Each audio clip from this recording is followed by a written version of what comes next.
အောက်ကရှလ10ရက်နေ့အတွက်လိုက်စာ TV ရဲ့နောက်ဆုံးရသတင်းတွေကိုတင်ဆက်ပေးပါတော့မယ်ကျွန်မကတော့ခွန်မန်ဂျေလာပါ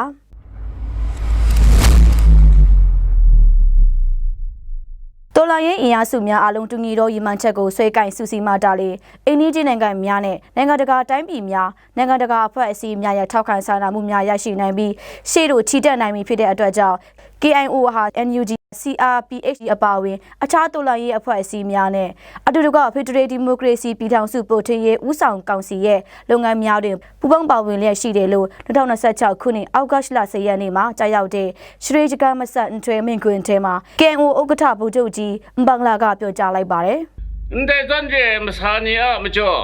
အတန်ကလူလန်နက်လန်ရတ်မလန်ငိုင်အမျိုးချရတ်မလန်ဖုန်နီချာငကာ NUG CRPH ဒီထဲမုံလတကန်တွန်းလက်မုန်ကန်နာမုံစာပင်ရာတဲ့တန်တောင်းအိုက်ခုပူသာဝလူနာမတူငွန်းကပါတဲ့မစင်စခတ်တဲ့ဂျုံကလောငါကအိုင်အမျိုးချချကူကတင်းနာငါကမကာဖက်တင်းနန်နန်တော်တန်အခန်းလူနာမတူ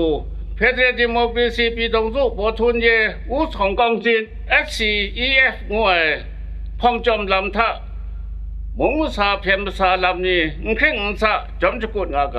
မိမိတို့ရဲ့ကံကြမ္မာကိုမိမိတို့ကိုယ်တိုင်ဆုံးဖြတ်ပိုင်ခွင့်ရှိတဲ့အတွက် Federal Democracy ပြည်ထောင်စုပို့ထွန်းရေးကျိုးပန်းဆောင်ရွက်မှုမှာတိုင်းရင်းသားများအလုံးကဏ္ဍပေါင်းစုံကနေပါဝင်ကြရလဲနိုးဆိုထားပါတယ်တော်လှန်ရေးကာလကြာရှည်လာတာနဲ့အမျှတော်လှန်ရေးတပ်ဖွဲ့ဝင်များနဲ့ပြည်သူများအသက်ဆုံးရှုံးရမှုအပေါ်မှာစဉ်းစားရအတိုင်းကြေကွဲဝင်နေရကြောင်းနဲ့တိုင်းပြည်နဲ့လူမျိုးအတွက်အသက်ပေးဆက်ခဲ့တဲ့အာဇာနည်များကိုအောက်မေ့တတိယဂုဏ်ပြုတဲ့အကြောင်းကိုလည်းဗိုလ်ချုပ်ကြီးဘင်္ဂလာကပြောကြားခဲ့ပါတယ်စစ်အာဏာရှင်စနစ်ချုပ်ငြိမ်းရေးကျိုးပန်းနေတဲ့အချိန်ကာလမှာစစ်အာဏာရှင်စနစ်ခိုင်မာကြာရှည်နိုင်ရန်တောက်တိုင်အဖြစ်ပူပေါင်းကူညီနေကြသူများအလုံးကိုလည်းယနေ့မှရက်တက်ပြီးအမှန်တရားဖက်ကိုရက်တီတွားကြဖို့မိန့်ခွန်းထဲမှာသတိပေးပြောကြားထားပါတယ်။၎င်းစစ်အာဏာရှင်တောက်တိုင်များအားအမှန်တရားဘက်သို့ရက်တီလာခြင်းမရှိပါကအာဇာနည်တူရေးကောင်းများနဲ့ကြန့်ရှိမိသားစုတို့ရဲ့ဆုတောင်းတန်များကြောင့်တရားမျှတမှုအတွက်ပြည်လည်ပေးဆက်ရမယ့်ကာလတင်းတို့အပေါ်မှာတက်ရောက်လိမ့်မယ်လို့လည်းသတိပေးထားတာတွေ့ရှိရပါတယ်။တစ်ဆက်ထဲမှာပဲ KIO ဗဟိုကော်မတီဟာပေးဆက်မှုအရေးအနေကြီးမှလာပြီးဖြစ်တဲ့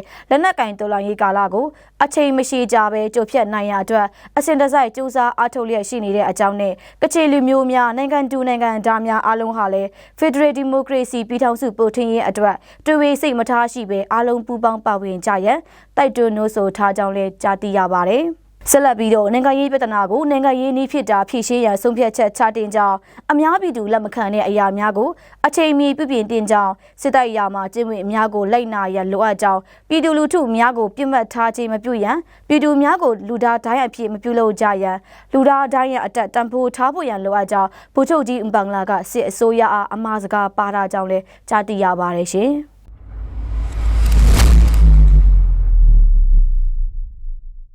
လိုက်ဆောင်မှာဒီကနေ့ကြာရောက်တဲ့ကချင်အမျိုးသားအာဇာနည်နဲ့ရှရေဂျကန်ထွဲအခမ်းအနားကိုကျင်းပခဲ့ပါတယ်။အဆိုပါအခမ်းအနားကို KIO ဗဟိုကော်မတီဝင်များဖိတ်ကြားထားတဲ့ဧည့်သည်တော်များမဟာမိတ်တော်လှန်ရေးအဖွဲ့များဖြစ်ကြတဲ့ AA,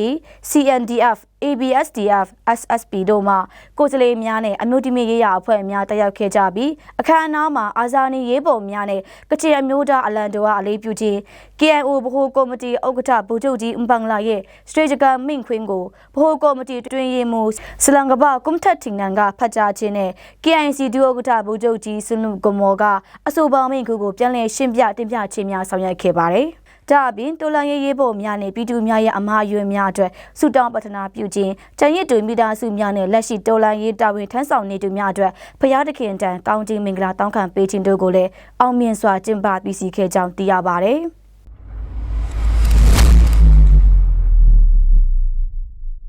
ရှရေဂျကမဆန်အန်ထွဲကချင်အာဇာနည်နေ့ကိုဂုဏ်ပြုတော်အဖြစ်ကချင်ပြည်နယ်ပြည်နယ်ရဲဆောင်တက္ကသိုလ် KSCU ပြည်မဆောင်မှာကချင်အာဇာနည်နေ့အလေးပြုခြင်းအခမ်းအနားကျင်းပပြုလုပ်ကြောင်းသိရပါတယ်။အာဇာနည်ရေးပေါ်အပေါင်းတို့ကိုအောက်မေ့တတိယပြီးဂုဏ်ပြုတော်အနေဖြင့်အခမ်းအနားကိုပြုလုပ်တာဖြစ်ပြီးအာဇာနည်များရဲ့ကြန့်ရှိမိသားစုများကိုလည်းအားပေးနှစ်သိမ့်ပြီးဂုဏ်ပြုပေးတော့အခမ်းအနားဖြစ်ကြောင်းဆရာကြီးဒေါက်တာအောင်နိုင်သူကအခုလိုပြောကြားခဲ့ပါတယ်။ရွေချက်ကတော့ဆရာတို့ခဏပြောသလိုပေါ့နော်။ကိုယ့်ရဲ့ဟုတ်ပြီလားဒီတိုင်းပြည်အတွက်ကိုယ့်ရဲ့လူမျိုးအတွက်အသက်ပေးဆွန့်လွတ်သွားခဲ့တယ်အာဇာနည်အာဇာနည်တွေကိုဆရာတို့သူတို့ကိုဆရာတို့ပေါ့သူတို့ရဲ့တက်ပေးဆွန့်လွတ်ပြုတဲ့ဒါနောက်တစ်ခါ နောင်လာနောက်သားတွေကလည်းဒါကိုဆရာတို့ကျောင်းကျောင်းသားတွေနဲ့နောက်နောက်သားတွေကဟိုအောက်မိအမရနေစီကူလာတယ်နောက်တစ်ခုဆရာတို့ကျောင်းမှာတက်နေတဲ့ဟောပေါ့ဒီတိုင်းပြည်အတွက်ဆရာကပြောလို့မိရဲ့မျိုးတွေအတွက်เนาะအသက်ပေးဆွလို့သွားတဲ့เนาะဒီအာဇာနည်ရဲ့သားသမီးတွေဟိုဆရာတို့ကဂုဏ်ပြုခြင်းတွေဟိုပေါ့ရွယ်ချက်เนาะအဲ့တော့အဲ့ကကျတော့လေဒီသူရဲ့เนาะဒါဆရာတို့ဒီသားသမီးတွေရောဒီနေ့ဆိုရင်ဆရာတို့ကပါလို့ဒီစနီးเนาะဒီစနီးတွေဒါတွေကိုဆရာတို့ချင်းတဲ့အတွက်ကြောင့်เนาะဆရာတို့ကလည်းသူတို့ရဲ့မိဘတွေသူရဲ့ခင်ပွန်းတွေဟောဒီနည်းများဆိုအသက်ပေးသွားတာဆရာတို့ကထပ်ဆင့်ပြီးတော့သူတို့ကိုပြောရင်တော့ဂုဏ်ပြုတယ်လို့ပဲပြောရမှာเนาะဒီနည်းများဆိုအသက်ပေးသွားတာဒီချစ်ပါတယ်ဒါကြောင့်မို့ဆရာတို့ဒီမှာဗာလဲဆိုတော့သူတို့ရဲ့စနီးသားသမီးတွေကိုဆရာတို့ဂုဏ်ပြုလက်မှတ်ကလေးရဲ့နောက်ပြီးတော့ဆရာတို့ဟိုပညာတွေထောက်ပံ့ခြင်းတနည်းစာပေတွေထောက်ပံ့ခြင်း